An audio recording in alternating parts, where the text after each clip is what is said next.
Hey guys, this is a quick review on the COMFEE microwave. It's 700-watt microwave. This microwave isn't too big. So if you're looking for a smaller, more compact microwave, this is definitely it. If you want a much bigger microwave, this is not going to be it. This is a small, compact microwave, 700 watts. You essentially have all your different options here. You've got popcorn, potato, pizza, frozen vegetables, beverages, and a dinner plate. You have some express cook options. You can actually silence the beeps.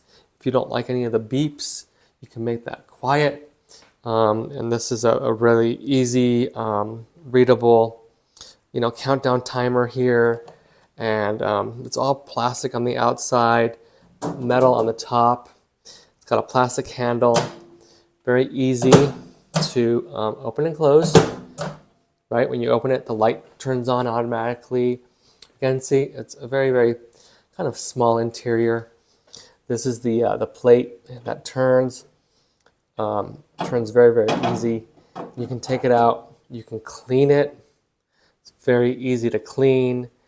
Then you just put it back in right there, and you close it, and voila, that's it, you guys. That's my quick review on the COMFEE microwave. I really like this microwave. I just like its compactness. That's primarily why I got it, and it does the job. I've never had any food that wasn't thoroughly cooked or hot enough. I've had, haven't complained yet. I've had friends use it, family use it. None of them have complained about it. Nobody's ever had to reheat their food. But yeah, all in all, it's a great product.